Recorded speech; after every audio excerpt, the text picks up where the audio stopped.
What is good, Tesla family? It's Ray J back with another video. And in this one, I wanted to break down what's happening with Tesla SPY and a couple of other tickers. I'm going to break down some new headlines that just came out for Tesla that are very important, very pivotal for the price action. What you should be watching for as time progresses. But before I begin to tell all this information, before I get into any more details, let me just mention a couple of things. I am personally not a financial planner, so take nothing I say as financial advice.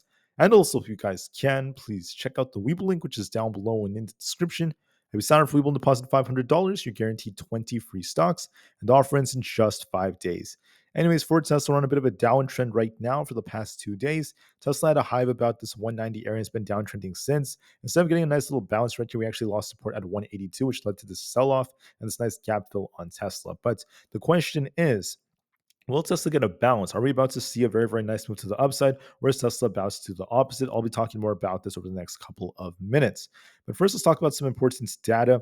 So let me just make it very, very clear that next week is going to be very unique. The market's going to be closed on Wednesday for Juneteenth. So we only have 2 days of trading approaching Wednesday, then 2 days after Wednesday, 4 days of trading, and then that's going to be pretty much it. Very, very interesting week, very unique. For Monday, just know that we have Harker from the Fed giving a speech and a couple of bill auctions, very minor data. For Tuesday, we have some industrial production numbers, manufacturing numbers, and such coming out, and then a bunch of Fed speakers. So that's going to be more significant. I think that the Fed could affect the market to some extent. So we'll see what this ends up causing. But I think that Tuesday is going to be a little bit more significant as we have more data and a bunch of Fed speakers. Wednesday is not going to really matter as much. We don't have any trading and stuff. We have very, very minor data as well coming out. So that's worth noting. For Thursday, we actually have minor data as well. We have, once again, continuing jobless claims, some data coming out for new orders and employment from the Philly Fed. Then besides that, the rest of the data is quite minor. So some major data comes out in the morning for the Philly Fed when it comes to like employment and such. But besides that, everything else is minor. And then for Friday, we have very important data for PMI. PMI is going to be giving us more insights on how these different sectors are doing. So I would say that PMI is going to be important, at least for Friday. So just to be frank, guys, Monday's minor data. Tuesday is going to be more significant with lots of Fed speakers. The market is closed on Wednesday. Thursday has some minor data as well, nothing too crazy, except for we do have the Philly Fed data coming out, which is a little bit more important. Then the PMI report for Friday will conclude the major data, and that's pretty much it.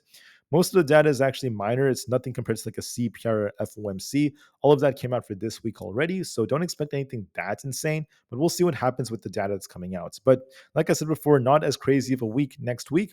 We'll see what happens with the markets. Looking at more data, I just want to call out that currently the market's a bit more on the fearful side. We're seeing more fear kind of developing as the market's approaching these highs. Momentum, however, is still on the greedy side as we're seeing buyers still defending, and they're continuing to defend their positions. For the puts and call option positioning, we're actually at extreme greed right now. The reason why this is important is because the greediness that's kind of developing right now is actually continuing to affect the way in which puts and calls are being traded. We're seeing a lot more puts being closed and more calls being bought. So that's still, once again, affecting the sentiment of these investors. And then we also have market volatility still neutral. The VIX is just kind of stuck at a key support. So it's not really doing much, not really affecting the market as much. Now, I want to talk about something very important for Tesla stock. One thing worth noting is that Elon Musk was presenting this image. I already made another video about this in more detail, but I'm seeing a lot of headlines talking about this. So there were 3 shrouded mystery vehicles around it. So you could see that this may be related to like the robotaxi, more affordable vehicles and such. There's also some talk about a potential van coming out for Tesla. This kind of looks like a van right here. So that's something else that's worth noting. There were previous reports where Tesla was actually talking about these in more details, but we're not really seeing what's about to come. We don't know for sure. I just want to make it very clear that there's one that's shaped like a van, and Elon Musk said that there's going to be a lot of surprises coming. It's going to be very, very awesome. So we have 3 new potential vehicles coming out for Tesla, and I can't wait to see what else ends up coming out for these. So very, very cool stuff. On top of all this, I just wanted to call out something else that's going to be important. Elon Musk is also planning to carry out the FSD pilot in China's Shanghai. That's very important because now they're allowed to test 10 vehicles to start the pilot operations, which is very cool and very useful. What's awesome about this is the fact that not only will this be very, very bullish for Tesla long term, but it's going to be very useful because now they could collect a lot more data in the areas within the vicinities and then use that data to continue to power what they need to do. And then once FSD becomes more and more developed, as it's continuing to improve, in China, it's going to create another market for the robo taxis and such. So very bullish news with this developments. Tesla is still, registering this software and doing a bunch of other things. But like I said before, the majority of approvals are done with. So we're just going to give it more time. And now they're in the process of testing these FSDs as time goes on. So that's good news, at least for Tesla moving forward. I also want to call out that for Tesla, we also have about an overweight rating for Cantor Fitzgerald. Not bad whatsoever. Morgan Stanley also has an overweight rating alongside Bernstein is saying that it's gonna underperform. So different companies have different opinions. The price price ratio is kind of flat right now, so it's not really shifting much. And we tend to see more volatility on Mondays and Tuesdays, so we'll just have to see how things develop. Don't forget that volume is currently at 82 million. This is currently once again above average, so we're kind of selling off on higher volume. But now the question is, what is the big test that I am talking about? So when it comes to the way Tesla's moving, I'm going to try to make this video kind of quick, by the way, as well. I know it's Friday, the weekend's coming up, but on the 4-hour time frame, Tesla is still bullish as long as we're above 168. Tesla remains bullish, in my opinion. We have a nice inverse head and shoulders. As long as we hold 168, this could rebound, start to run to the 200s as time goes on. But for now, Tesla kind of dipped after we got the big announcements. And I find this to be ironic considering the fact that Tesla announced big developments involving FSD, the growth of the robotaxi, Optimus, new models. This is all very bullish news. And yet the share price is still down. So this just creates more buying opportunities, at least for the long term. So as far as Tesla goes, we have to hold 168. If we lose this, there's going to be a risk of Tesla dropping much lower, and we could even start dipping down to these previous levels all the way down to the 150s if we lose 168. If we hold above that and we start to rebound, we want to see this basically break this resistance all the way up here around this 190 area. If this breaks, we'll be looking for a bigger push all the way up to these imbalances, and we're going to be looking for the 200s.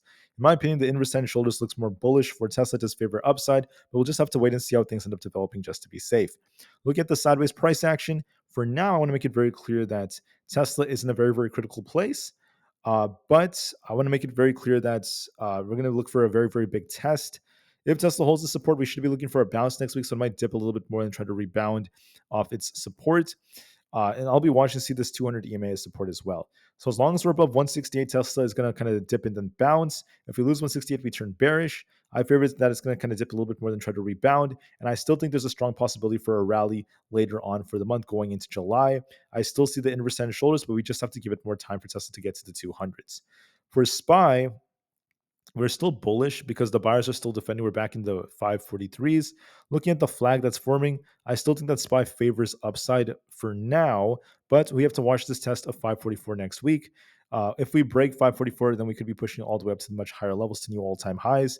If we fail, because we did reject 3 times off 544 already, as we have tough resistance, then we could end up coming back down. So watch for a test of 544 next week. If we lose that, if we reject, we're going to come back down into this channel. If we break out of this, we're going to be pushing higher, so give it some time. For now, it looks like SPY wants to push a little higher. Nvidia is holding up well. It also has potential to push higher, but just know that resistance is going to get tougher in the low 130s. So with tough resistance coming up, we have to be very, very careful with these levels. But that's going to be key for how we end up moving. Looking at things like Bitcoin, in my personal opinion, is also looking, I would say, decent. We've dipped quite a bit on Bitcoin. We have a double top like structure. We are kind of like on a downtrend. We have the $65,000 area as our support, and we have resistance all the way up here around 67,000. I believe that there's a good chance Bitcoin's going to rebound just a little bit, approach 67,000. We'll see if you get a rejection or not off that. But with this double top like structure and the downtrend that's kind of being established on Bitcoin, look for a little rebound before we continue. But I still think there's a bit of a upside coming for the short term, but the overall trend in Bitcoin is more bearish, so we might pop and then drop and reject. And once again, Nvidia has that tight resistance, so even if we do push a little higher, watch the resistance. For Nvidia, once we approach this high around 133, I think that it might start to shuffle even more. I think resistance is getting tougher at 132.5. But if we try to break this, I'll be looking for 134, then 136. I think there is potential to go higher, but for the most part, we might just continue to shuffle. So give this some time, then we'll see how things develop. Looking at the QQQ, the triple Q is looking more bullish right over here as we're approaching the 480 area. 480 is looking pretty decent in my honest opinion. If we break this, we could go higher to 481. If we reject here, we'll be tipping all the way down to about 478.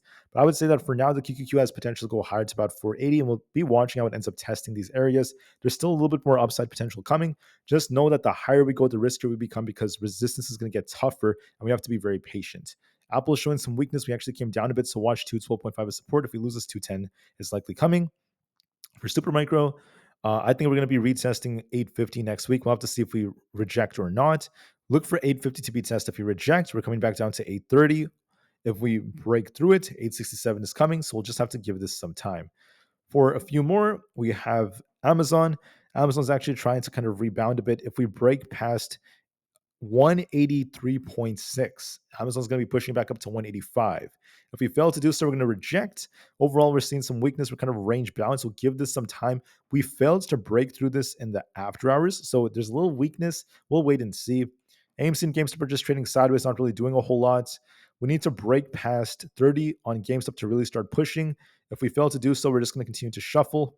Same thing with AMC. We're just stuck in this range between 5 and 5.5.